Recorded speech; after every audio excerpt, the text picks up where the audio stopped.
Good morning, everybody. Thank you so much for joining us this morning.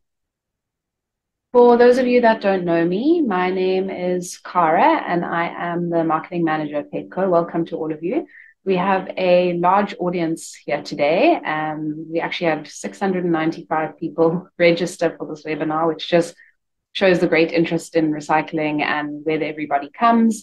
We're not sure, but we're very happy that all of you were able to join us. We are interested to know where you are from and what sector you fall into. So Shane, if you could just launch that poll and you could let us know if you are a brand owner or you are a waste picker. We'd just really like to know. Here are some ground rules for this morning's proceedings. You have all been muted by default and your cameras have been disengaged. We know that 80% of virtual meeting attendees regard flawless audio as a key requirement for holding successful meetings. While we have tested and practiced to ensure that there are smooth transitions, gremlins are known to creep in from time to time, and we ask for your patience and your grace if this does happen. So let's have a look at the agenda for today. We have a jam-packed agenda for this morning. I will kick us off with an introduction to Petco and who we are. I will then hand over to Razia Patel from Y Waste, who is actually one of the Petco Award winners this year, to share her lessons and learnings about waste collection and the value of waste. We will then hear from Carmen Jordan, who's the founder of Whole Earth Recycling, another one of our Petco Award winners from this year, and she will speak to us about her business and her experiences with collecting from homes. And then certainly last, but certainly not least, we will then hear from Anthea, who is a Petco webinar veteran, and we so appreciate her time also, and was willing to jump in whenever we've asked her. She runs Recycle First, which is a recycling collection service based in the Western Cape. And she will speak about what you can and can't recycle and how to set up systems at home.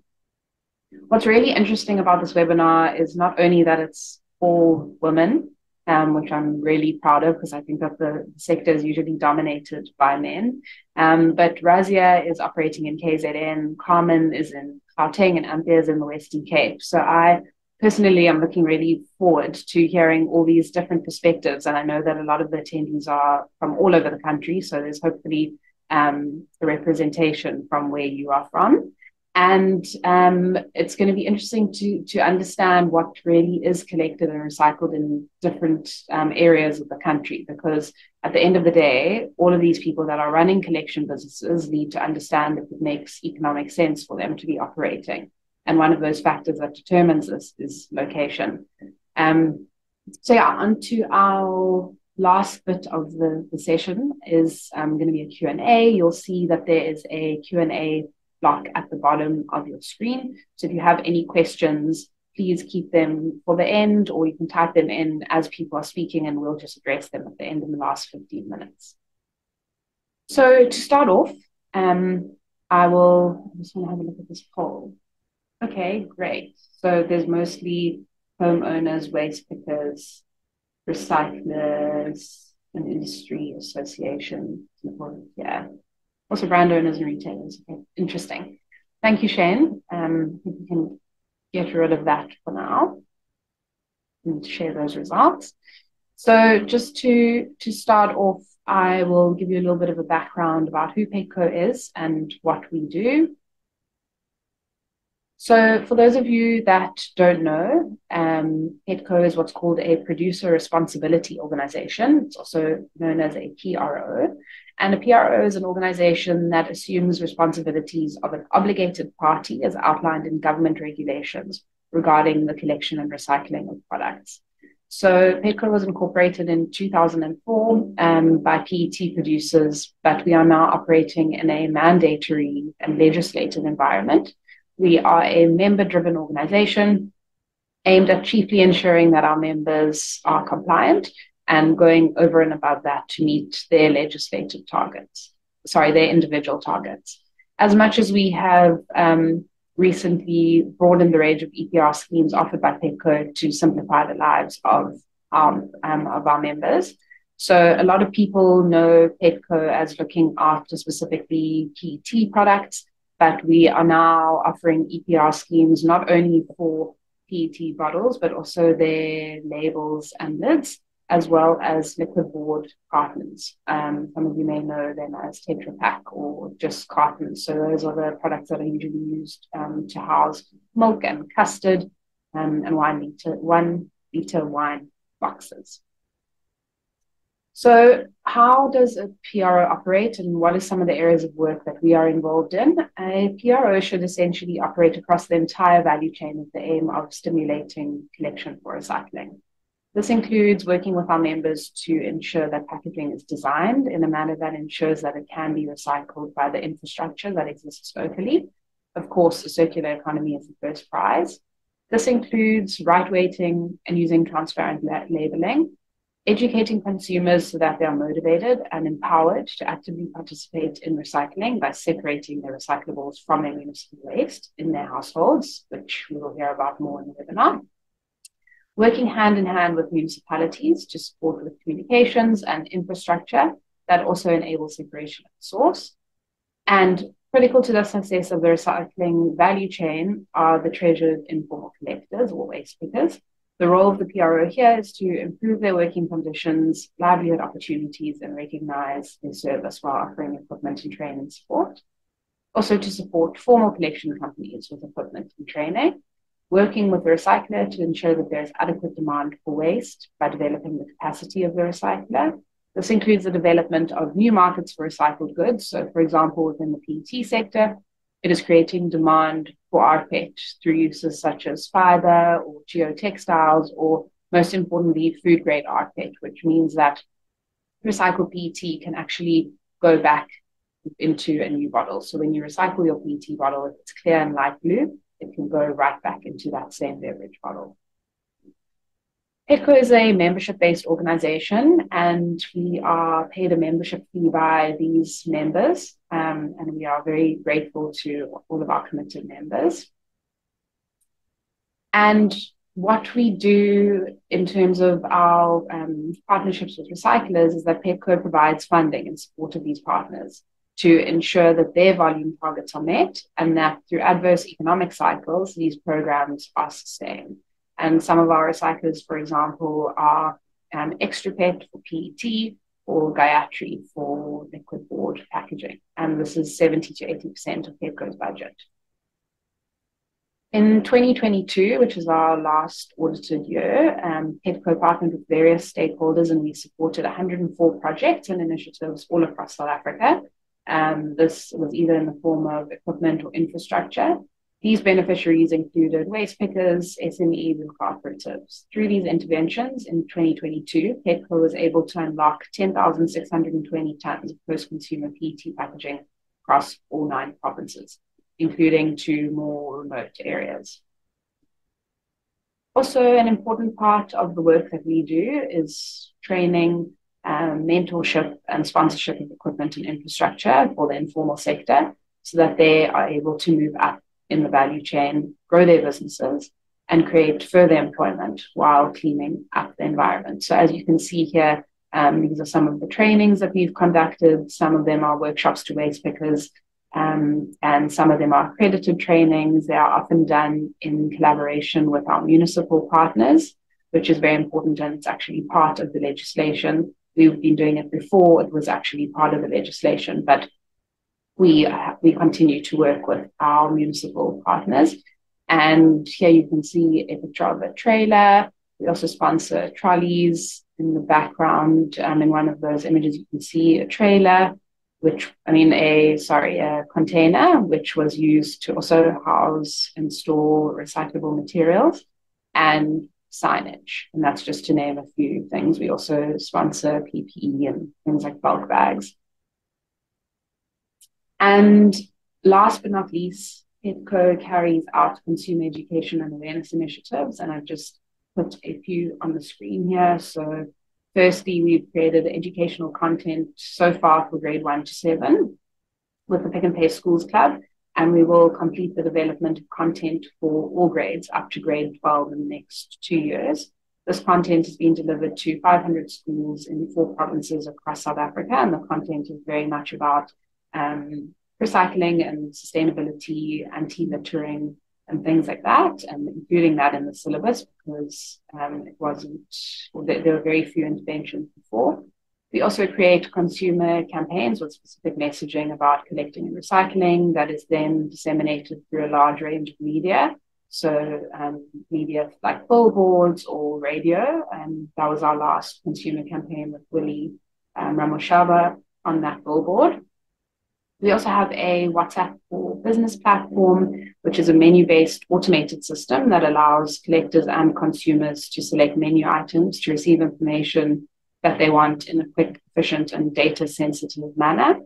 And our last project, which I'm extremely proud of, is a 9-episode docuseries entitled Sorted that follows a consumer on a journey around the country to see what is really happening behind the scenes in the recycling and collection industry in South Africa.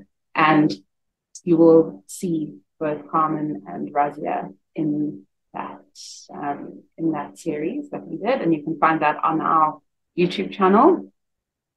And that is just a bit about Petco and the work that we do. And without further ado, I would like to hand over to Razia from Y Waste to please share her screen and enlighten us with her presentation. Over to you, Razia. Hi, everyone. My name is Razia, and I am from a company called Y Waste in Ladysmith. And yes, that's what I'm here to talk about today. Y Waste indeed. Firstly, before I start, I would really like to thank Petco for the opportunity to showcase what we as a company are doing, and also for recognizing all the efforts that we are making, as a company, as citizens, in terms of recycling and correct waste management practices. I'm going to go straight to my presentation, but before I do that, I would just like to tell everybody, some of the slides may look like it's quite dense with a lot of information. Please don't worry too much about that. We're going to skim through it. We'll chat about it later if there's anything that you're not sure about. I'm just hoping that I can add some value to your idea or your understanding of recycling and waste management in South Africa. I'm just going to give you guys a little bit of background about the company. So as you can see from my slide, we are nestled in the foothills of Drakensberg. Y Waste is a family-owned business. It is actually a business that is, it's being passed down from one generation to the next. So the business started in 1969 with my husband's dad. My husband, Mr. Aslam Patel, is now the managing director. He took over the business in the 90s, and the SMME has grown from strength to strength. So with many years of recycling experience and waste management experience, Y Waste, in a little town of Ladysmith, we now boast a staff complement of 65. I like to call my team the A-team because, a lot of our success is attributed to our awesome team. We actually service the domestic, the industrial, and the commercial sectors. When I say domestic, I'm talking about households. We actually do household pickups. Or industrial, I'm talking about factories and warehouses. When I'm talking about commercial, I'm talking about office blocks, government organizations, etc. So Y Waste deals with general, hazardous, and recyclable waste. Excuse me, I'm sure many of you are actually familiar, but we'll delve further into that as we move along. Our goal as a company is to actually reach a zero waste to landfill. The mandate that is being shared by ETIA and DEFF. So we also want to try and achieve that by reducing, reusing, and recycling as many streams of waste as possible through our consumers, our clients.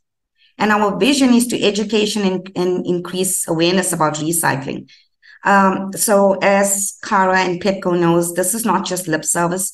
We are very actively involved in community outreach programs where we go to the schools and government institutions, hospitals, etc., where we're trying to reach out and educate people about what to recycle, how to recycle, the benefits of recycling, for example. And our mission statement clearly is to become a market leader. Right now, I'm sure you're all aware, there's a lot of catastrophes that are taking place throughout the world, such as earthquakes and floods, and, all very sad indeed. So we're quite aware that there are a lot of environmental problems like global warming, acid rain and pollution, for example, the climate change. I mean, everyone here clearly hears about it all the time.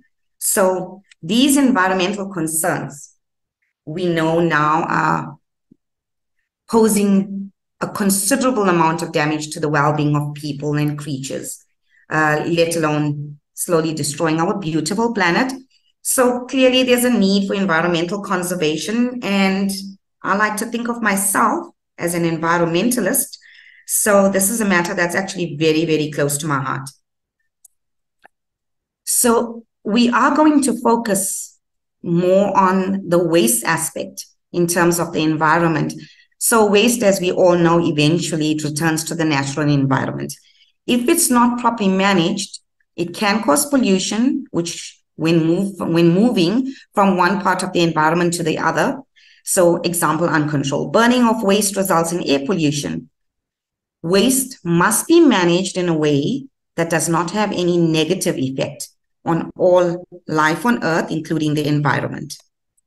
And I'm sure you're all quite familiar with that. It is the mandate of the local governments to provide waste removal and disposal services. A little bit of stats. According to the 2018 State of Waste Report, South Africans generated in that year 55 million tons of general waste. For those of you that don't know, you can do the quick math. Well, 1 ton is equal to 1,000 kg. So if you can try and envision 55 million tons of general waste, out of that, only 11% was being diverted from landfill. So we know for a fact South Africa has some huge problems with regards to waste management. The Department of Environmental Affairs has reported that South Africa faces the following challenges with respect to waste management. And I'm sure you all witness this on a daily basis, whether you're driving to work, in the communities where you're living, even in where I'm living right now, in our community, in the residential area, a lot of illegal dumping. There's a lot of littering. There's very little, if any, separation at source, at the households, at businesses. There's a lack of infrastructure for recycling, lack of recycling culture. There's a lot of backlogs in waste service delivery or inconsistent waste collection. Especially, we have noticed that this especially happens in the rural areas. There are a lot of challenges with non-compliance with regards to permit conditions. What I'm talking about there is actually the landfills. It's very difficult for government to approve landfills if they are not compliant. There's also a lot of burning in landfills. There's a lack of support and cooperation for service providers working with waste, very much like our companies in some municipalities.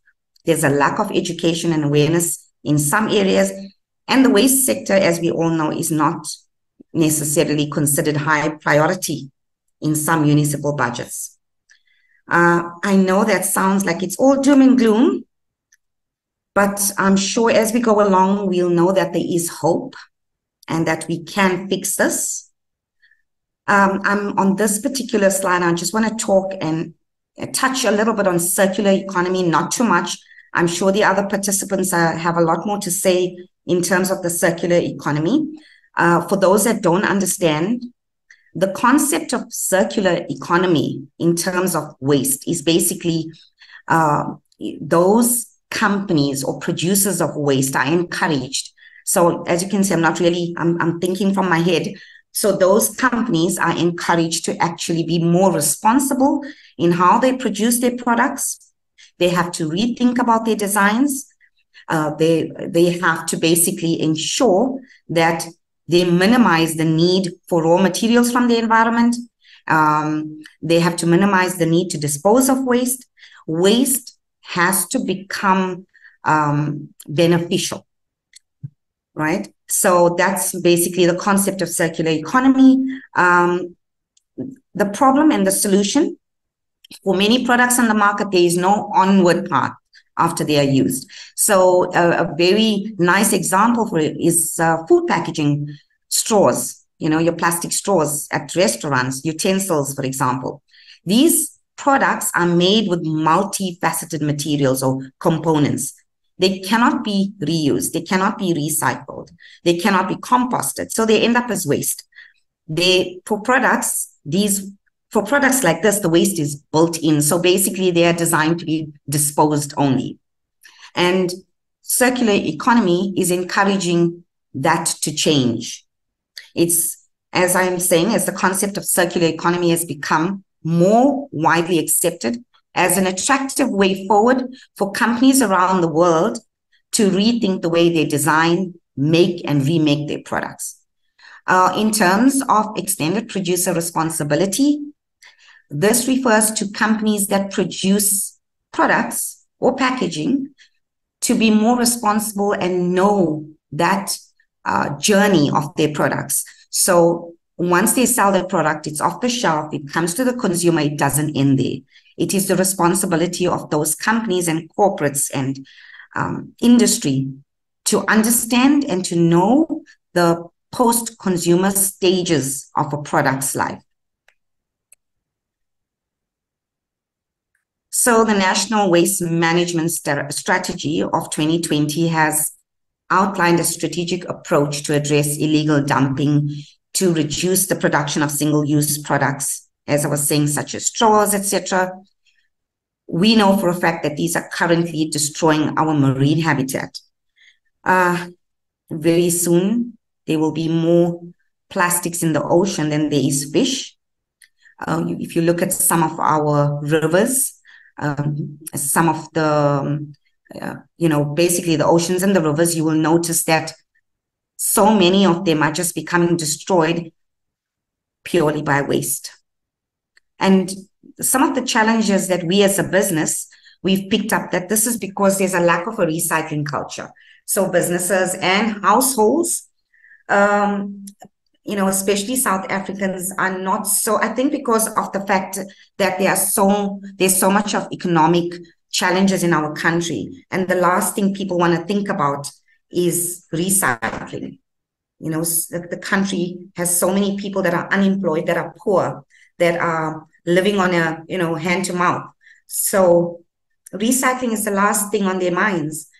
Also, we've noticed as a business, as a company, there's a lack of education about the benefits of recycling.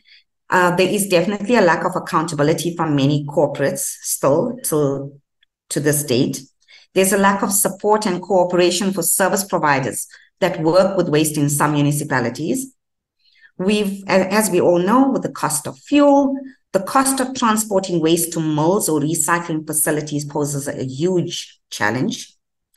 And markets can be volatile. So, especially for the guys like the waste pickers, they are essentially breadwinners. This is their only source of income. We have found that if we decrease our prices, as we all know recently, the price of PET dropped, then there's a lower interest from them in terms of collecting the lower value products, unfortunately. But that is essentially how it works. If businesses are not financially incentivized, they don't want to recycle, and there isn't enough residential separation at source programs in the country at this point. In terms of the hierarchy of waste management, we know that globally this is accepted practice, or this is the most preferred and least preferred options with regards to waste management. Why waste also stands by this hierarchy. The first option with regards to waste is always to refuse. If you don't need something, don't buy it. If you already have 100 pairs of shoes, Just don't go for that other one. You have to rethink. So if you have products at home, for example, and you want to throw it away, you need to perhaps ask yourself the questions. Maybe somebody else will find more value with this. Should I be discarding this item? Can it be reused? Can I perhaps repair it?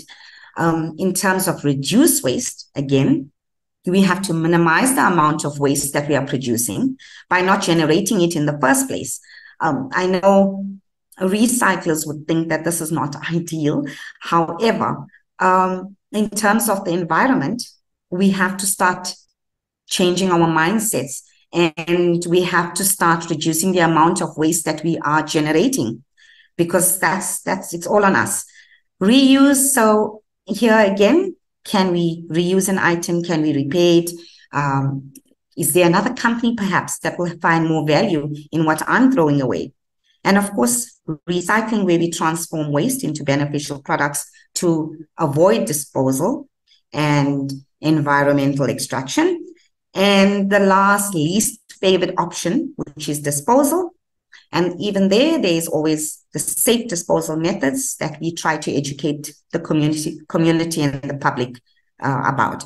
So, guys, with regards to the hierarchy of waste management, Y Waste as a company, our motto is actually to reduce, reuse, and to recycle. I'm going to delve a little bit into PET. Most waste, when they are disposed of in the landfill, for example, they go through a process of biodegradation, which is a fancy way of saying they're transformed by bacteria in the soil into other useful compounds. But bacteria turns up their noses at plastic and certain other products. So, for example, if you drop a PET bottle into a landfill, you might have second thoughts. Why? Because petroleum-based plastics like PET don't decompose the same way organic material does. Are we stuck with that plastic bottle forever if it doesn't make it into a recycling bin? So I just want you guys to think about that a little bit. I was reading an article on the lifespan or the decomposition time for napkins, for cigarette butts. And I would encourage everyone to go have a look at that. And it's quite scary. The different types of waste that we deal with is general, hazardous, and recyclable. General waste is basically your garden waste and your dry waste, not necessarily posing any threat to yourself or the environment. Hazardous waste is waste which can pose some danger to the health of the environment. And recyclable waste, something that we are very excited to talk about, is that waste which can be recycled. Y Waste as a company, currently per month, we are diverting anything from 700 to 800 tons of waste from the local landfills. So that's the amount of waste that we prepare for recycling purposes. And we're just a little small company nestled in the foothills of the Drakensberg, but we are trying to make a difference. In terms of what can be recycled, cardboard, some examples of some cardboard is like boxes, newspaper, magazines, cereal boxes, tissue boxes. If you do a virtual tour of your home, you'll be surprised how much of cardboard you will even find in your home. Paper, textbooks, magazines, computer paper, office paper. You get different types of plastics such as PET, LD, HD, shrink, and PP rigids. So PET basically is referring to your cool drink bottles, your water bottles. HD bottles are your milk bottles, your Domestos, your Handy Andy bottles. Some of the examples, I'm sure the other ladies will focus more on that. The LD is all sorts of plastic, soft plastics. Shrink is referring to some of the plastic that we use when we're wrapping furniture. Then we have polyprop, glass, metals. When we talk about metals, we talk about ferrous and non-ferrous. So ferrous is basically your steel, your subgrade, Subgrade is referring to the components of cars, for example. Your car is made of subgrade. And of course, steel cans. Non-ferrous, when we talk about non-ferrous, we're referring to your aluminum, brass, copper, the higher end products. Definitely when you recycle, no plate glass, no ceramics, so your dishes at home is a no-no. No medical waste, no nappies, no wire reinforced glass, no wax paper, laminated paper, adhesive paper, no carbon paper, no photographs, no videos, CDs, DVDs, no wood, no chips packets, no blades, no dental products such as toothpaste tubes. So as much as there is a lot that you can recycle, in fact, I would think 90% of your waste at home or at work can be recycled. There's also that cannot be recycled, unfortunately. To recycle at home, and why? I'm sure most of us know the benefits. Recycling, we need to start recycling for a sustainable future. If you start recycling, the amount of waste that goes to your landfill is reduced. And the job creation aspect, apart from the fact that we are creating jobs for businesses like ours, who in turn employ people, there's also job creation for the informal sector, which is your waste pickers at the landfills and within your towns. Recycling will help to reduce pollution and conserve natural resources. I know everyone talks about this, but remember, if you recycled, you're not using virgin material. So you're using a material that's already out there. You're not cutting trees. You're not destroying anything that comes out of nature. Recycling also conserves energy, conserves energy and reduces manufacturing costs. Recycling reduces litter. And who does not want a clean and beautiful earth? So how do we recycle? I think everyone is interested to know. You just separate your waste at source. We as a company, we encourage our clients or, the bigger companies to use our containers. So we have those 30 cube skips or containers that we operate with our roll trucks, which is a roll-on, roll-off trucks. And we leave these containers at our client's site and they separate the waste at source. So in other words, recyclables will go into one skip and that which is not recyclable has to go into another. We actually, when we onboard a new client, we do a little bit of training and we educate them on how to separate their waste. In terms of the households, I have 2 bins at home. One is for my general waste and the other for recyclable.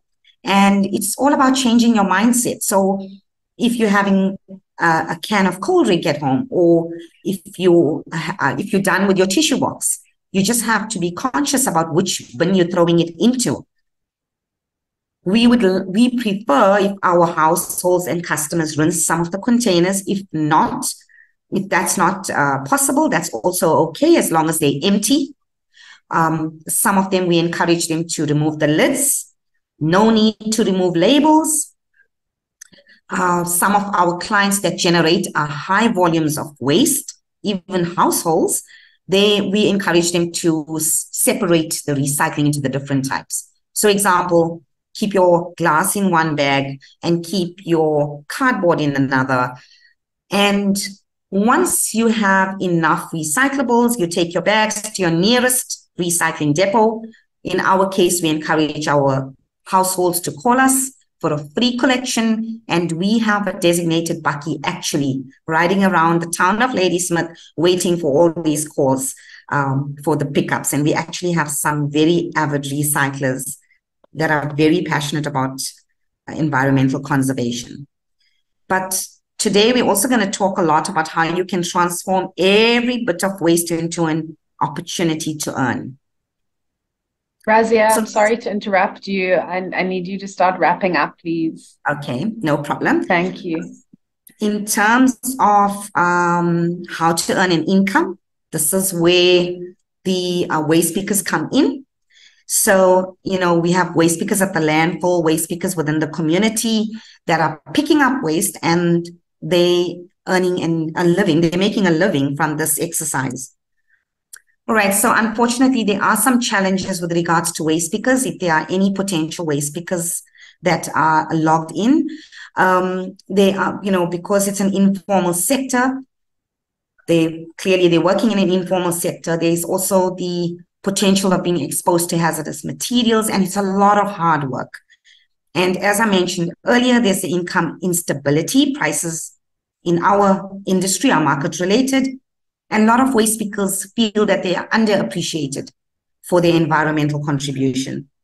Companies like ours, and I'm sure the others that may be listening in, can help by supporting policies that protect the waste pickers, promote ethical recycling practices, and educate others about the importance of waste pickers.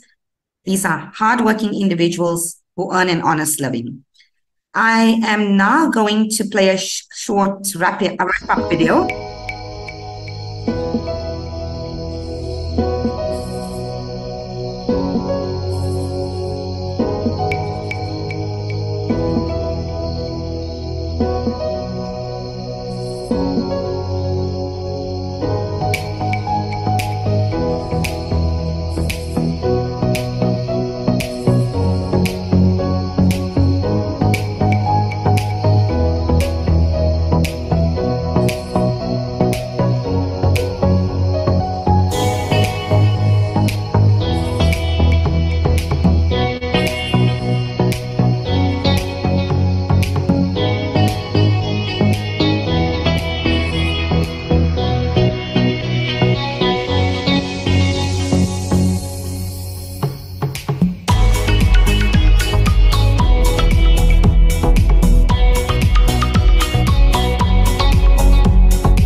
Here is my contact details. Basically, I just want to wrap up with saying, once again, thank you, Petco. Thank you to Cara and the team.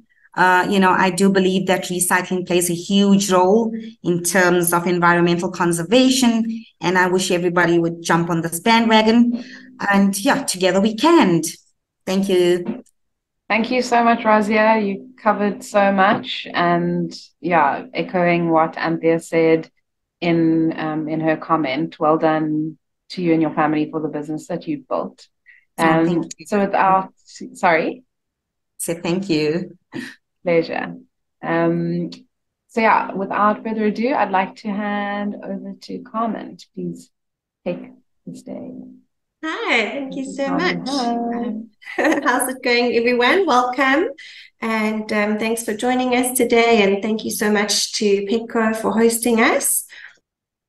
Great. So I'm Carmen. My company's name is Whole Earth Recycling, and I'm just going to run through a little bit about who we are to start with. So basically, we are the largest curbside dual recycling collection company in Joburg. Jewel, because we do dry recyclables, which is the paper, plastic, glass, cans, cartons, electronic waste, so pretty much anything with a plug. Cartons being Tetra Pak, which is like your long life milk or your liquid cartons. And then we also do the collection of food waste, which we compost, and then we make compost and we sell that on. So we currently carry out recycling collections from about 11,000 collection points in Johannesburg. It includes estates, individual households, as well as businesses and complexes. And we divert over 120 tons of recyclables from landfill every month. And that's obviously excluding the garden waste and the food waste. It's just the dry recyclables. And then we also support a community project consisting of a group of sorters. So I'm going to delve into that. On the screen, you can see some photographs. The top left are our sorters sorting the recyclables inside. Top right, we've got one of the collection companies, Carousel, collecting the cardboard over there, the baled cardboard. You can see our skips outside. And then the bottom photograph is just two of the different types of collection vehicles that we have. And then you can also see the skips where we've sorted the recyclables. So our household collection service, our blue bag service, we provide our clients with recycling bags or bins, and then all of their recycling can go into the same bag or bin. The recycling is then placed outside every week on the curb for collection, and we collect the recycling and take it back to our warehouse where we support our community project. So if you look at the photographs, top left is a client, a bin full of recycling actually overflowing. So it's in the bin and out the bin and everywhere. And then next to that, top right, you've got the bin being placed out on the curb for collection. Bottom left is one of our collection vehicles, and bottom right is our community project that we support. So just going into a little bit more about our community project and how we integrated the informal sector into our recycling program. Basically, all the recyclables that we collect are taken to our warehouse where they are sorted by a group of sorters. We've got about 35 sorters at the moment, and they call themselves the Hawk Flights. Hawk Flight generates an income for themselves by sorting and selling the recyclables. But we assist them with the sales. So we either take it to the buyback centers or the buyback centers collect from the warehouse so that the members of Hawk Flight don't have to drag their bulk bags, in the busy roads. And, obviously that's a safety issue. So if you're looking at the photographs, the top left is our collection vehicle offloading. Top right, we've got the sorters busy sorting the recyclables into the different categories. There's about 21 different categories that we sort the recycling into. So that's why we just say to our clients, just put everything into the same bin, because it'll get a bit hectic if you've got try and have 21 different bins at home.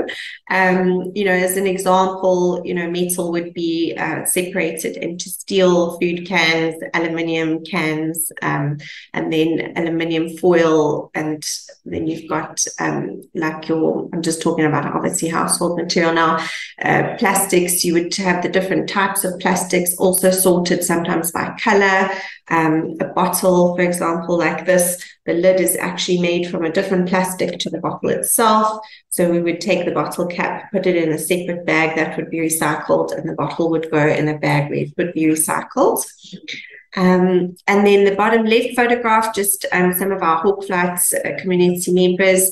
We actually predominantly have women now in our warehouse as the years have gone on. It's just a safe environment for them to work, and I can see on the top, bottom right, we've got our team loading one of the trucks to take the recyclables for sale to one of the buyback centers. And then why the program is so important. So the warehouse I mentioned just now provides shelter for the sorters against the elements, the rain, the wind, the sun, etc., and also ensures that the recyclables don't end up in the environment. Traditionally, reclaimers would sort in the open felt, and it's obviously extremely hot. It can rain. They sleep in the felt because they need to obviously protect their stock, because if they leave it, somebody's going to steal it. So the warehouse provides that shelter. You can see the sorters also have access to toilets and showers and everything. So at the end of the long day of hard work, they can shower and go home just feeling fresh and clean. And then it's Hawklight's only source of income. So without this, they'd be rummaging through municipal bins. And obviously, unfortunately, in municipal bins, often you're going to find food waste and medical waste and all kinds of unsavory things, which is a health and safety hazard. Razia did touch on that in her presentation.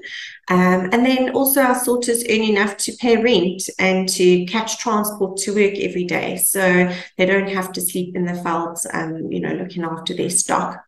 We run through the photographs. On the top left, we've got our sorters busy sorting some of the different paper products. So paper is not just paper. You've got newspaper, and you've got what we call common mixed waste, which is a combination of different papers. White office paper, which is pretty self-explanatory, like one of these pages. And cardboard, which is corrugated cardboard, and the other types of cardboard. So there are different different categories, but within those categories, there are also different products. On the bottom left, we've got a photograph of Nixon. He is one of the very first reclaimers that we found on the side of the road and adopted into our project. He's just so awesome, and he's grown with our business. He's now the warehouse manager, and he manages the community project. He's actually quite a maths buff, so he does all the captures all the weights and everything for us. And then bottom right-hand side, we've actually got Ma Agnes. She's also been with us for a really long time, since the beginning. And she's managed to build a house for her family, through working through us. And it's just so awesome to be able to help so many people. We also do a lot of internal training. For example, we did forklift driver training for quite a few of our employees. A few of our sorters became truck loaders, where they would be called the truck loaders assistants on our trucks. And eventually a few of our assistants showed quite a lot of promise to be able to drive. So we sent them for driving lessons, and they got their driver's licenses, and now they're driving our trucks. So it's just really awesome being able to help people and grow within the business. And if they grow to a point where they're destined for bigger things, then great, or different things, then we also help them with that. We had Bopilo, who used to work for us as an assistant, and he started making birdseed bells.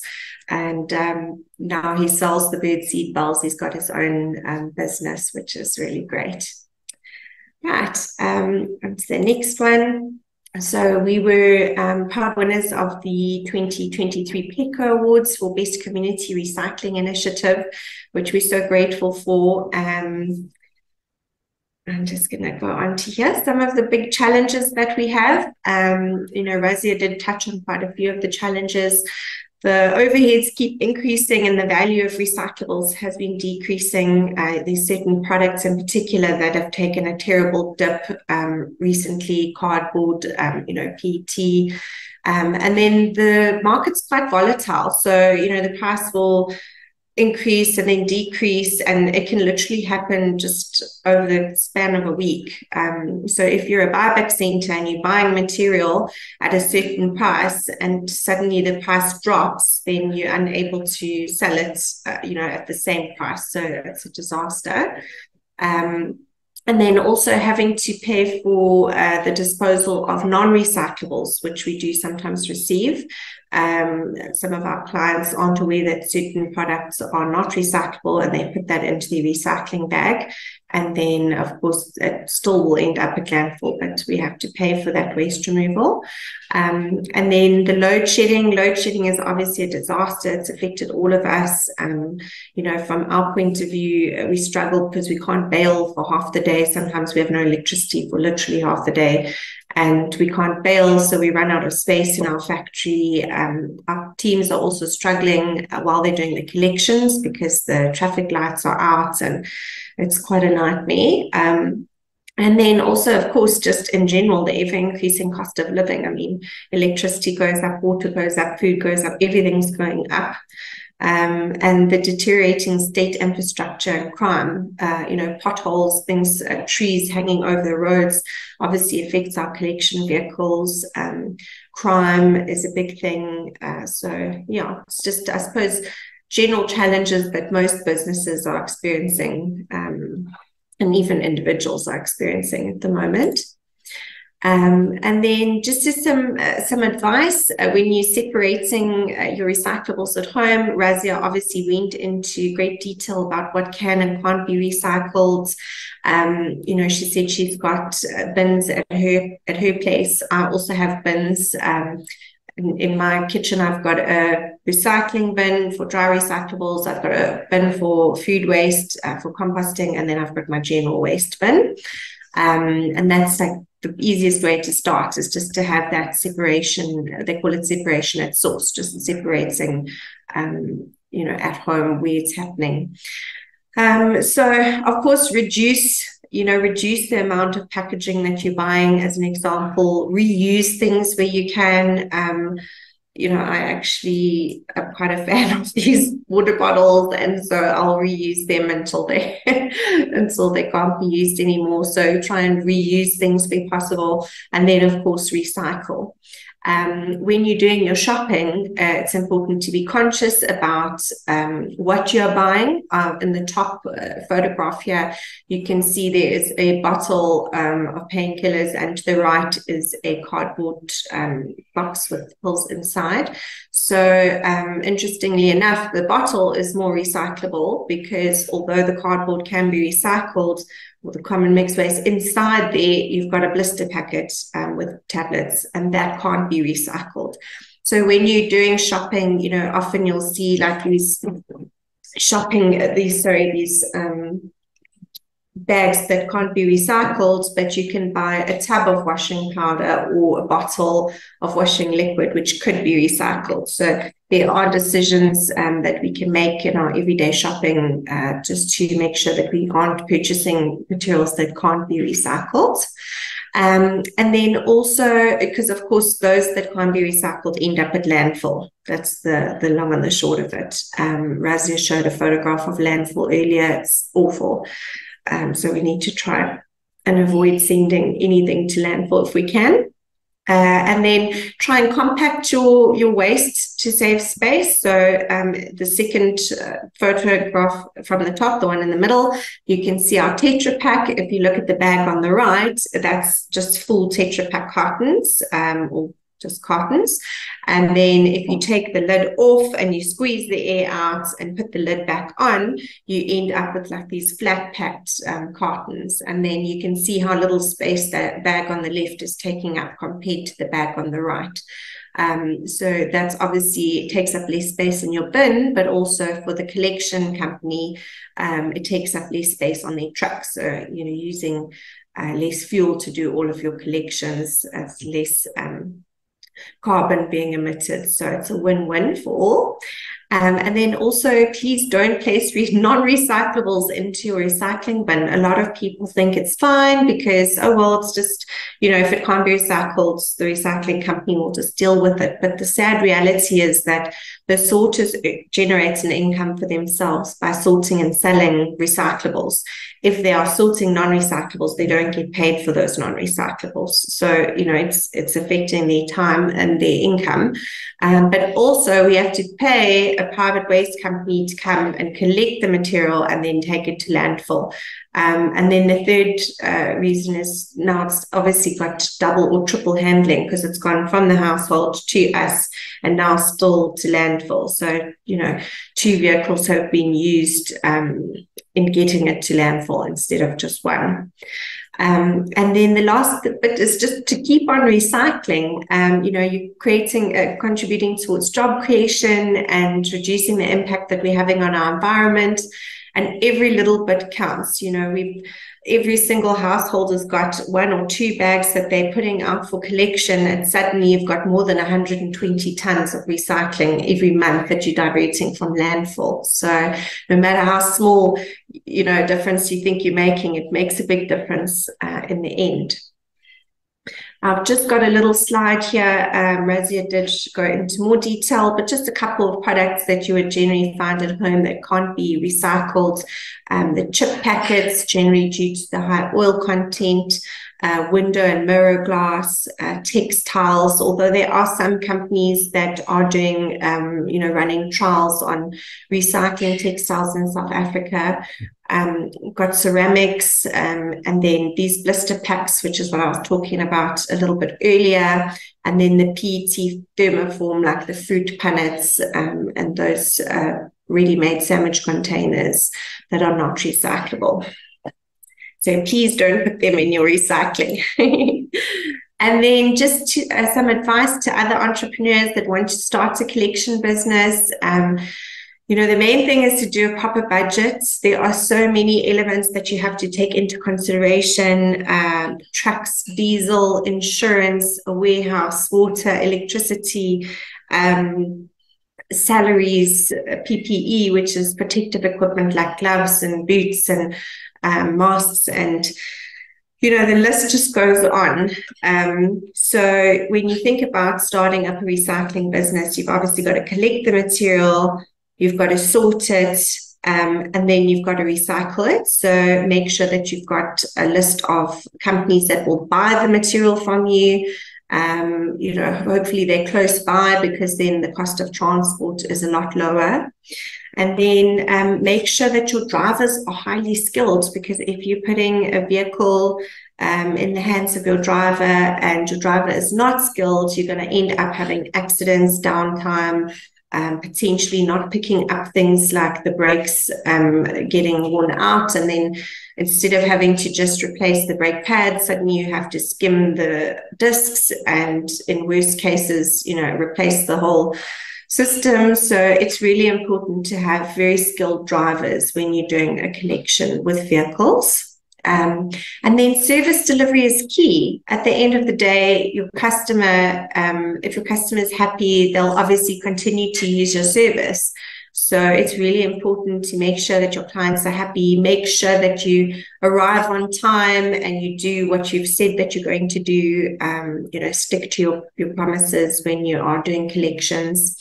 And then what I always like to say is teamwork makes the dream work. At the end of the day, you've got to find people who are aligned with you and who want to grow with you in your business. And if you all work together collectively, there's nothing that you can't achieve. And that's basically the end of my presentation. We've got our website down there. All our contact details are on the website. We are on Facebook, on Instagram. It's just at Whole Earth Recycling. If you want to follow our farm journey with the composting, that is Whole Earth Organic Farm. Thank you very much for your time. Thank you so much, Carmen. Very interesting, and well done to you as well for the business that you have built. I know you've had a few little hurdles in the last little while, but we believe that you will get over them and continue to operate and make the impact in your community. So thank you very much for your time. And last but not least, Anthea, please, can you come to the stage? Good morning, everybody. Thank you so much, Carmen, for that presentation. Wow. And thank you again to Petco for the opportunity to talk to you all. My presentation is going to be a little bit different to the two ladies before me. Mine's about collection, sorting, and recycling from home. And I'd like to begin with, just let me know if the screen has changed. There we go. Where to start? How would you get started at home? What are your bin options? And is it recyclable or not? And is it hard to recycle? Those are the questions that I'm going to be asking or answering. So where do we start? In my opinion, the first thing that you need to understand or do research on is there someone that collects in your area? So this is for a household, or even if you want to start a business collecting recycling and getting rebates, you need to understand where are the waste drop-off facilities, are there buyback centers around you, and who and what do they collect? So before we get to the what, let's look at the who. So one of the sites, besides the Petco site, so the Petco site has a wide range of buyback centers that you can find online all throughout the country. Another site, if you're in Cape Town, is the City of Cape Town's Waste Web portal. And on this Waste Web portal, you have collectors, you have collections, recyclers, trade or swap shops can be listed, and even buyback centers. And if you are also a business on the webinar today, you can actually have your business listed. I'll leave the URLs in the comments. Also, this is for Cape Town only, but on the right and on the left-hand side, the bottom left, is Sustainable Seas Africa's map of the entire country. And there also they've got buyback centers listed, recyclers, trade and swap shops, and buyback centers, as well as private collectors. You can also just Google your suburb and recycling collectors, and Google will tell you exactly who is in your area. And if there's no one in your area, the next point of call would be your municipality. Just on the top right, the one that says waste recyclers for the City of Cape Town, it also lists all the recycling drop-offs that the city provides. So I'm going to put that in the chat now. So just to summarize, there are city drop-offs, private waste collectors like Carmen, like Razia, and myself from Recycle First. There are buyback centers, and there are also community centers, swap shops that happen within our cities. Bin options. So at my home, I've got 3 bins. I have a bin for composting, for my worms, and for the compost heap. And then I've got a bin for general waste or non-recyclables, and a bin for the recycling. And as you can see here, the top right shows the 2 separate bins. The others are 3 bins that you can see. And some people, when they have space, they can even separate further into paper, plastic, glass, and tins. Not everybody is able to separate into all the different grades, and most places do accept just mixed recycling. Food waste, my food waste bin is just on my kitchen counter. And then I've got, like you see on the top right, is just 2 bins for rubbish and recycling. Alternatively, if you have a big family, you might want to have a wheelie bin outside. As your inside bin gets full, you would empty this and place it in your outside bin.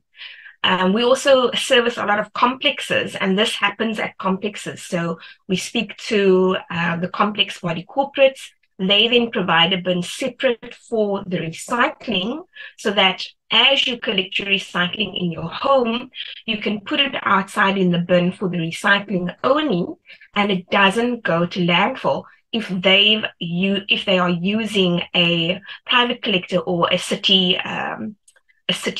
Think Twice campaign, or the pick it up service in Johannesburg, for example.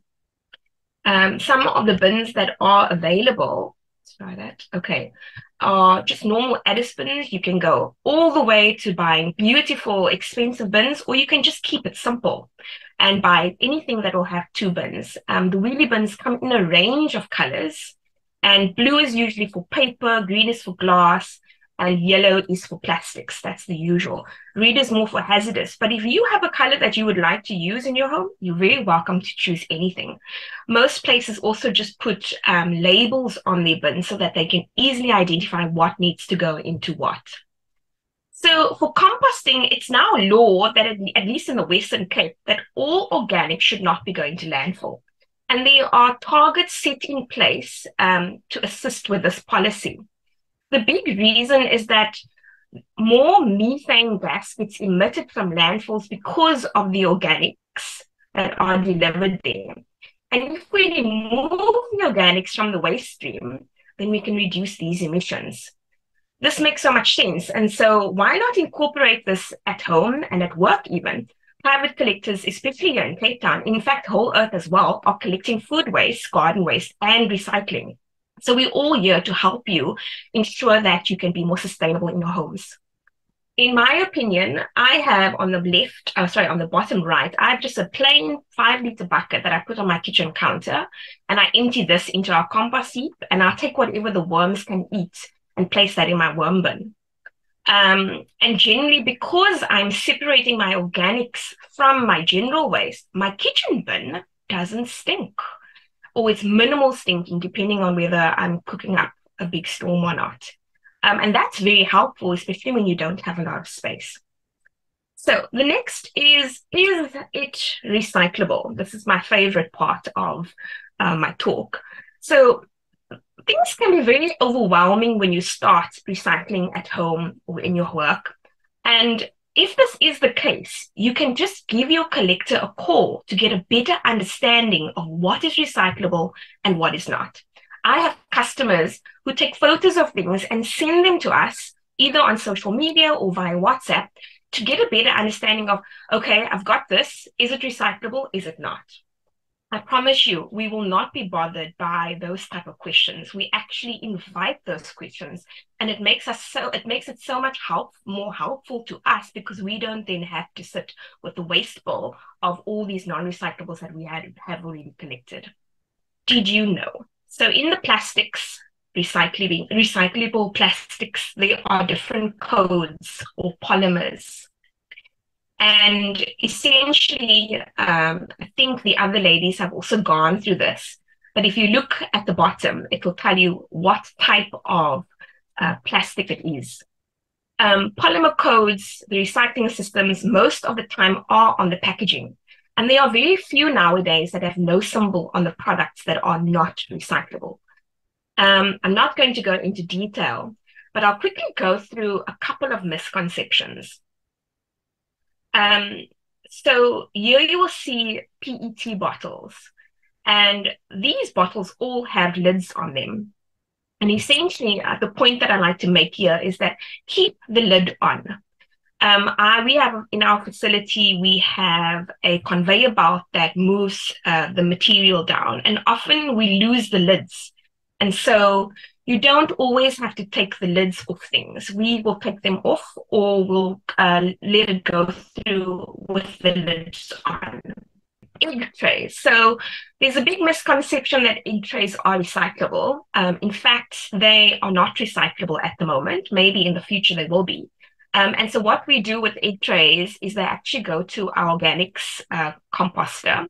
But mine that I come across, because we do buy lots of eggs for our family, I tear them up and put them in my compost heap. If you don't have a compost heap, you can actually just dig a little hole in some of your pot plants, or even put them in the garden. But dig the little hole. Our worms also actually like the egg trays. So we use the egg trays to cover the worms to help keep them warm, and just to cover the food waste to prevent the flies from getting in. Another misconception is spray heads. So if you didn't know, these spray heads, which are on a wide range of our products, actually have got a metal pin or metal spring in them. And this makes them non-recyclable. So when they do come through our warehouse, we don't have the time to actually take the spray heads off. And so we ask our customers to please remove the spray heads. If, of course, you have time to take a hammer and hit it open and get that metal part out, then you can definitely send us both separated. And I think the last one is the polystyrene. So many people think that polystyrene is not recyclable. At least here in the Western Cape, we do recycle polystyrene, and it's very widely recyclable here in Cape Town and in the Western Cape.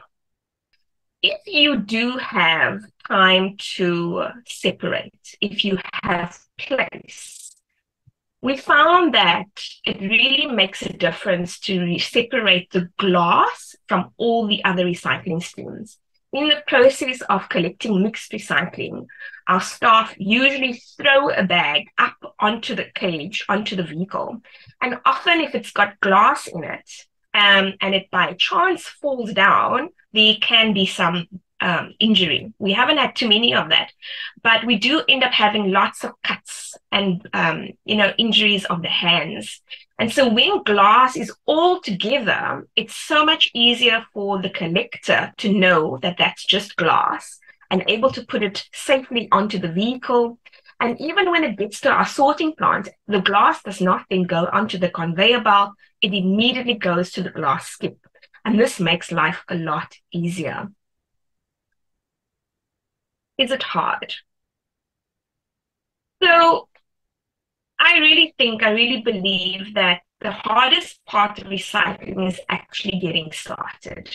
And once you get started, and once you get to an understanding of what's what, of understanding a little bit about where your recycling is going, why is this recyclable, why is it not, it makes things quite simple.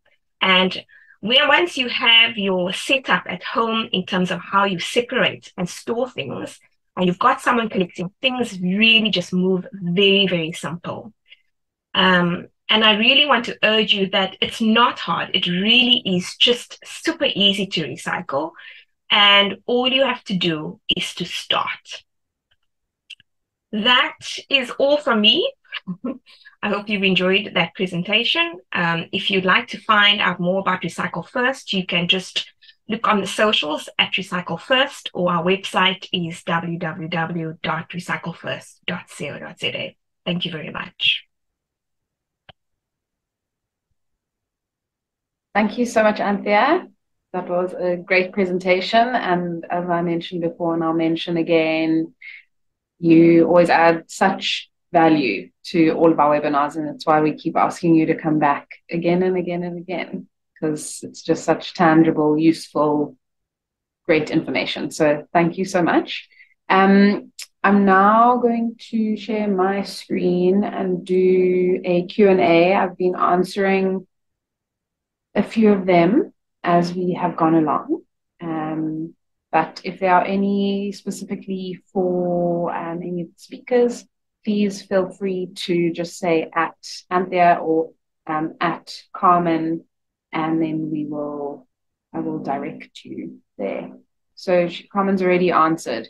But anyway, just for your information, it said, Carmen, do you provide a separate recycling bin to residents, or is it the same municipal issued wheelie bin used for recyclables?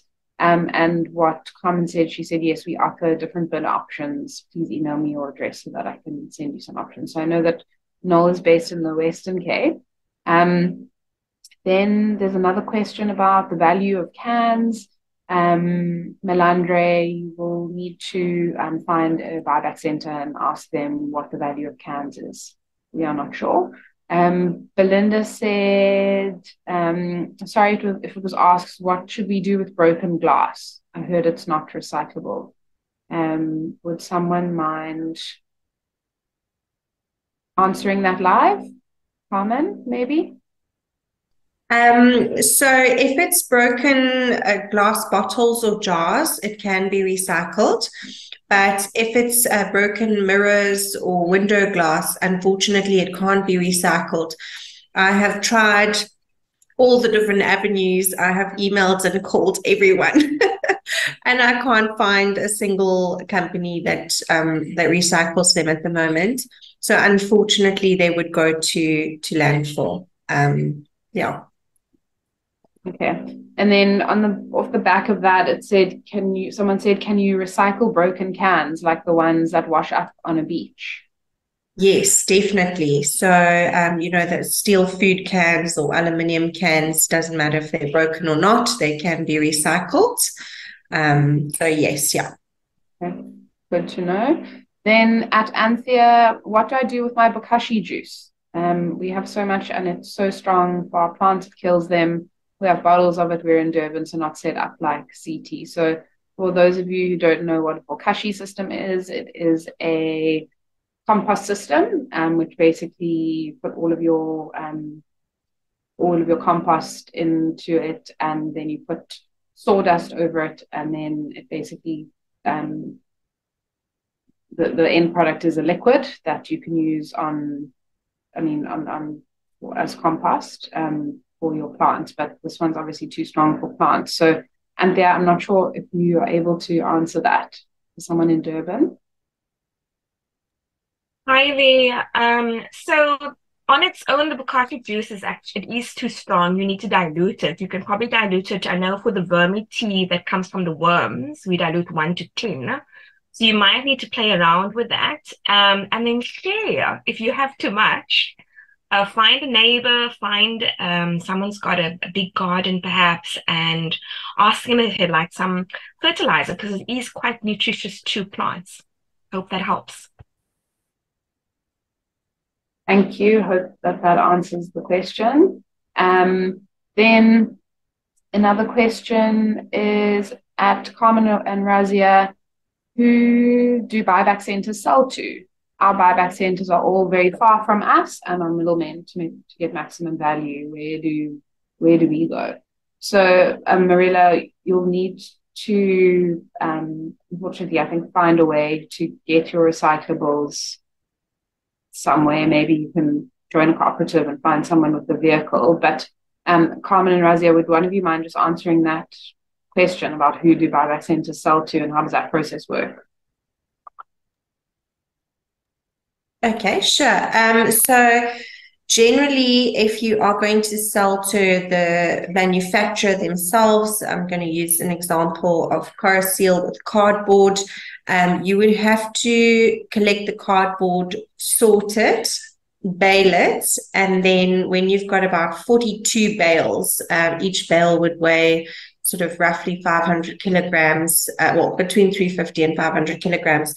You would then, they would then be able to come and collect from you. But unfortunately, unless you're dealing with very large volumes, you won't be able to sell to a manufacturer. And that's why buyback centers exist. So a buyback center would basically buy the material and accumulate it and then sell it when there's enough to send to the manufacturer. It depends on the product. So each product has a different processor who would then manufacture new products from that. An example of PET bottles, they would go to Extra Pet, but again, you would have to sell very large volumes to be able to sell directly to an Extra Pet or, an Impact, a Carousel, and those companies. And then you would also just have to do a little bit of research in your area because, of course, depending where you live, you might not have an actual manufacturer in your area. You might only have buyback centers. But yeah. All right. Thank you so much. Then Marilla said, thank you so much. So helpful. Thank you. And then Tumelo asked, when starting a buyback center, are there any licenses that I need to be wary of or aware of? Yes, there are. Again, it depends where you are. We in Joburg, we have to apply for a waste permit, and we get that through City of Johannesburg. And there's another permit that we get from Pick It Up. So it's quite a process that you have to go through to apply for that. and I'm not sure about Cape Town and Durban, exactly how it works there. I think, yeah, the legislation is slightly different, but you would also need a permit for your vehicles. So you need a permit for the place where you are going to be doing the sorting of the recycling, and then also for your collection vehicles doing the collections. Perfect. There's also a few questions here about starting recycling businesses, and where can you get training, etc. I'm about to just post something in the chat, so if you could look there, it's all of the Petco resources. It's where to find a buyback center or a drop-off site. The link that says start a recycling business. Within there is a lot of information for waste pickers if you're a waste picker, and also there you can download the application form to inquire about getting sponsorship of equipment, PPE, and training. And you can also send an email to info@petco.co.za if you want some more information. So Lazarus, like your question about getting a baling machine, etc. Carmen, could you answer that question also about where you can get different bins? I know in Cape Town there's a company called Postwink. Otherwise, I mean, my recommendation, I've at home just got a plastic bin, one of those ones that have the lid that kind of slides open and close, and I think I got that at Pick and Pay. So if people are looking for ones for their homes, that's what I would recommend. I don't know if anyone else has any other recommendations. If people aren't able to get in touch with Postwink, then where else could they get recycle bins for their home? So again, if you're in Joburg, we can send you different bin options, but elsewhere in the country, places like Westpac or Store and More, they often have different bin options available. There's quite a few plastic bin shops in Joburg. I'm just trying to think of the other names, but I think Westpac is one of the ones that would be found everywhere. And Postwink, of course, sells absolutely gorgeous bins, and they do ship them up to Joburg if you want one. Okay. This was kind of already answered, but it says, are you able to paint a picture of the chain or stop points from household to final destination? Which legislation is relevant for this industry?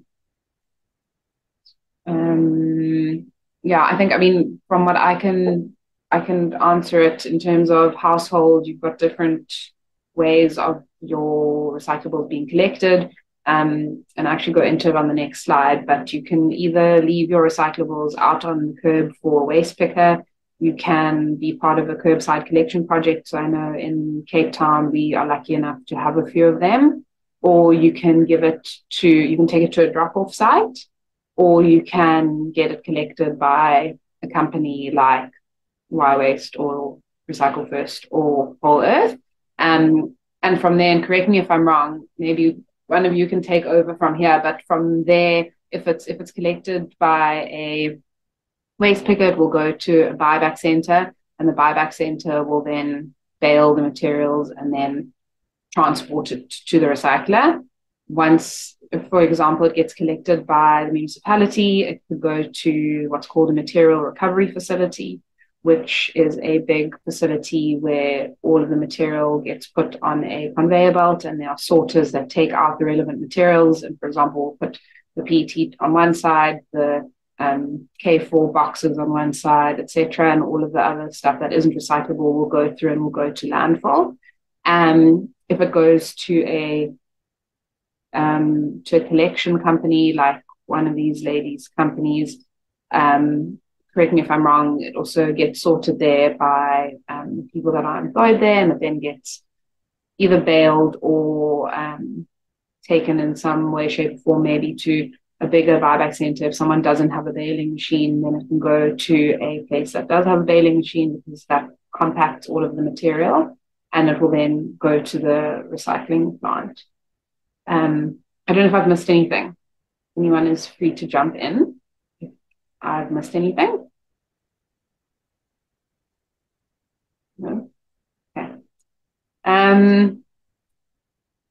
Someone's asking about beer carton recycling. So beer cartons, from what I know, because we now administer an EPR scheme for Tetra Pak, they are not recycled. I'm not sure, ladies, if you can jump in here, but the Tetra Pak that we are looking after, it's milk, 1 liter wine boxes, custard and juice. And the reason is because those all have a layer of aluminium in them. And the recycling partner that we are working with does only process those cartons that have the aluminium in them. And I also just wanted to reiterate what Anthea said about please keeping the lids on your PET plastic bottles. So squash the bottle, put the lid back on. The recyclers can process them all together. Lazarus, I've put the information about where to apply for a trailer in the chat. And yeah, also the information about the recycling businesses in the chat. So I'm going to close off. I just want to do one more thing, type this out. There are a few others, but I think I've answered them all. So just to wrap up, in summary, how to start, understand the recycling systems that operate around, that exist around you. There are certain materials which are not recyclable, both globally and in South Africa. I know someone was asking about textile waste in one of the questions. And as far as I know, that is a global problem for a number of factors, mainly because textiles are usually made out of multi-materials. So, for example, cotton, polyester, and something else, which makes it very difficult for them to separate out. But I know that there's a lot of work being done on this worldwide. So firstly, when you shop, which was referred to earlier, choose items in packaging that shows that packaging can be recycled. This can be in the form of the recycling symbol, or it will say on the packaging recyclable or not recyclable. So the key to home recycling is your storage and bin setup. You'll need one bin for your general household waste and one for your recycling, and then put your recyclables into a clear bag. Either give them to a trusted waste picker, put them on the curb for a recycling service that collects in your area, or give to a municipality, or give to your municipal curbside collection system, or take them to a drop-off site. And just to reiterate, when I'm talking about the recycling symbol, I'm speaking about really understanding a system and understanding if it has number 1 on it and it's a PET plastic bottle, then understanding that that is recyclable, but not everything that just has that chasing arrow on it, which is the polymer identification code, which Anthea spoke about. That doesn't necessarily mean that that item is recyclable. So that's a big misconception. A lot of people see that recycling symbol or those chasing arrows and they think, oh, it's immediately recyclable. But always just check with your waste picker, your municipality, or your recycling service, or the person at your drop-off site, to check if that item is or isn't recyclable, because it differs depending on where you are. And that is it from us.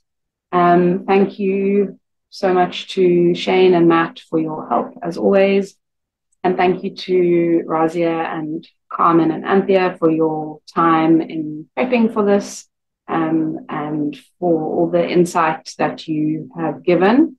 And it's really amazing to be surrounded by strong, successful recycling businesswomen in the sector.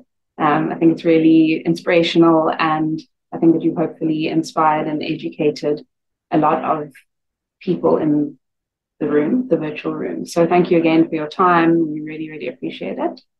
And we are just going to put up a little poll now, please, Shane, just to get your feedback on whether you enjoyed the session or not.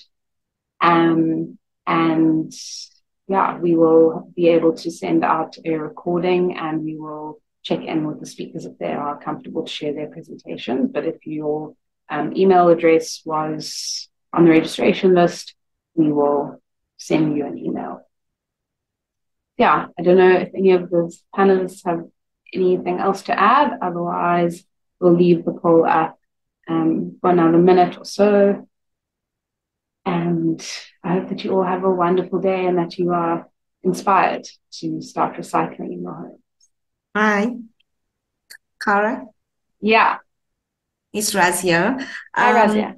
Hi. Just as a parting message to everyone that's listening in, I just want to add or reiterate that recycling is so simple, guys. It is extremely simple. It's all about just starting, and we all have a responsibility to protect our environment, and it starts with you and me. So apart from the fact that we are protecting our environment, think about the fact that, like with companies like ours, if you guys start recycling, you can earn a rebate. So you bring the recyclables to us and we pay for all recyclables that we collect.